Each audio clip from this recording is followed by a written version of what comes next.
ये हो गया फोटो का कॉलम। अब आप कितना बड़ा फोटो लगाना चाहते हैं हम दोबारा बता दें कि जब भी आप कोई शेप क्रिएट करते हैं तो शेप को क्रिएट करने के बाद आपको एक शेप फॉर्मेट खुलता है जो कि ड्राइव टूल्स के अंतर्गत होता है। वहाँ पे सबसे राइट साइड में आपको साइज मिलता है जहाँ से आप फोटो की साइज भी निर्धारित कर सकते हैं ताकि जब भी आप फोटो ऐड करें तो वो एकदम परफेक्ट साइज का हो। तो यहाँ से आप अपने फोटो के साइज को ऐड कर सकते हैं। हम ऐसे फिलहाल इसको ब्लैंक छोड़ देते हैं। इसके बाद अब एक हम नई चीज़ ऐड करेंगे जो हमने आपको बताई थी, वो है आपका QR कोड। अब QR कोड आपको कहाँ से मिलेगा? तो QR कोड के बहुत सारे फंट भी आते हैं जो आप आसानी से इंटरनेट से डाउनलोड करके ऐड कर सकते हैं या फिर आप QR कोड जनरेट कर सकते हैं। तो QR कोड जनरेट करने के लिए हम आपको एक वेबसाइट पे लेके चलते हैं जिसके लिंक हम आपको डिस्क्रिप्शन बॉक्स में दे देंगे, जो कि है QR जनरेटर। यहाँ पे हम आपको दिखाएंगे भी कि किस तरीके से ये काम करता है कि नहीं करता है। तो यहाँ पे मान लीजिए हमने टेक्निकल ज्ञान, इसके बाद हम यहाँ पे एड्रेस मेंशन कर देंगे। इसके साथ हम चाहें तो फ़ोन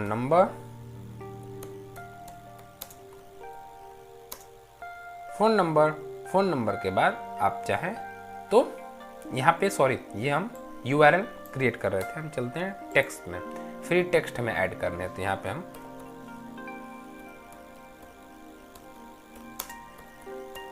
नाम, एड्रेस, मोबाइल नंबर, आईडी जैसी चीज़ों को आप ऐड कर सकते हैं। इसके साथ आप देख सकते हैं बहुत सारे आप अलग अलग इस ब्राउज़र में आकर इस आप वेबसाइट के थ्रू बहुत सारी चीज़ें आप जनरेट कर सकते हैं। अब हम आपको प्रूफ दिखाते हैं कि काम करता है कि नहीं। तो लेकर चलते हैं आपको अपनी मोबाइल स्क्रीन पे। अभी आप हमारे मोबाइल स्क्रीन पे हैं जहाँ पे हम अपने फ़ोन के कैमरा को ऑन करेंगे। कैमरा को ऑन करने के बाद हम आपको दिखाएं कि बहुत सारे कैमरे में फीचर्स आते हैं जहाँ पे आप देख पा रहे हैं कि जैसे ही हमने यहाँ पर इस बार कोड को स्कैन किया, स्कैन करने के बाद आप स्क्रीन पे वही सारी चीज़ें देख पा रहे हैं जो हमने अभी वहाँ पे फिल किया हुआ था। यानी ये बार कोड हमारा सही तरीके से जनरेट हो चुका है। तो ये आपका प्रमाण था। इसके बाद आप आसानी से इसे डाउनलोड कर सकते हैं। तो आप यहाँ पे जो भी फॉर्मेट में चाहें वो भी फॉर्मेट में डाउनलोड कर लें। दो ही आपको फॉर्मेट नज़र आएंगे। और इसे डाउनलोड करने के बाद हम वापस चलते हैं अपने वर्ड पे और यहाँ पे चलेंगे हम इंसर्ट ऑप्शन में, जिसमें हम शेप लेंगे और शेप लेने के बाद यहाँ पे हम एक शेप क्रिएट कर देंगे बार कोड के लिए। इसके बाद थोड़ा सा इसे और एडजस्ट करते हैं और यहाँ पे हम उस यूज़र का नाम लिख देंगे बीच में, जिससे के नाम पे हम ये आईडी जनरेट कर रहे हैं। तो यहाँ पे शेप में जाएंगे, टेक्स्ट में जाएंगे। टेक्स्ट में जाने के बाद आप यहाँ पे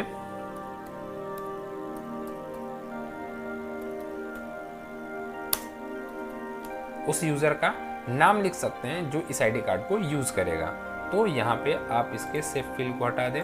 सेव फिल को हटाने के बाद आउटलाइन को हटा दें। इसके बाद आप इसे सेंटर में रखकर अब आप इसे चाहें तो अलग अलग साइज फॉर्मेट में आप इसे सेलेक्ट कर सकते हैं। तो हम इसमें से कोई एक फॉर्मेट सेलेक्ट कर लेते हैं। इसके बाद इसकी साइज थोड़ी सी बढ़ा देते हैं। ये काम कंप्लीट करने के बाद अब हमारा नंबर आता है इस बार कोड पे। बार कोड को हमें रखने के लिए इसे सेंटर में लाएंगे और यहाँ पे अब इसमें हम उस बार कोड को रखें कैसे, तो सेव पे डबल क्लिक करेंगे। पुनः आप सेव फॉर्मेट में आ गए और सेव फिल में जाने के बाद आपको एक ऑप्शन मिलेगा पिक्चर का, उस पर आप क्लिक करेंगे। वर्क ऑफलाइन क्योंकि हमने उसे डाउनलोड कर रखा है।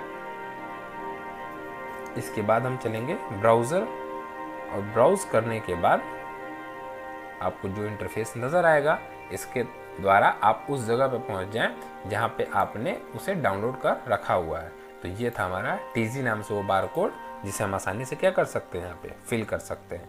तो बहुत ही आसानी से आप इसे यहाँ फिल करके आउटलाइन को चाहें तो रख सकते हैं या फिर आउटलाइन को आप हटा सकते हैं। तो कुछ इस प्रकार से आपका वो आईडी कार्ड बन जाएगा। इसके बाद अगर चाहें तो आप यहाँ पे जिसके नाम पे आईडी कार्ड है आप उसका सिग्नेचर यहाँ पे, और जो इसे वेरीफाई करेगा उसका सिग्नेचर, ऐसे 2 आप बॉक्स बना सकते हैं। इसके लिए आप इस तरीके से कॉपी कर सकते हैं। कॉपी करने के लिए सिंपली हमने कंट्रोल के साथ माउस के लेफ्ट की का इस्तेमाल किया। इसके बाद आप चाहें तो अगर आपके पास सिग्नेचर की भी डिजिटल फोटो है, अगर आपके पास फोटो है तो आप उसको सिंपली जो हमने अभी बारकोड जैसे ऐड करके दिखाया वैसे आप यहाँ पे ऐड कर सकते हैं। अदरवाइज आप चाहें तो कोई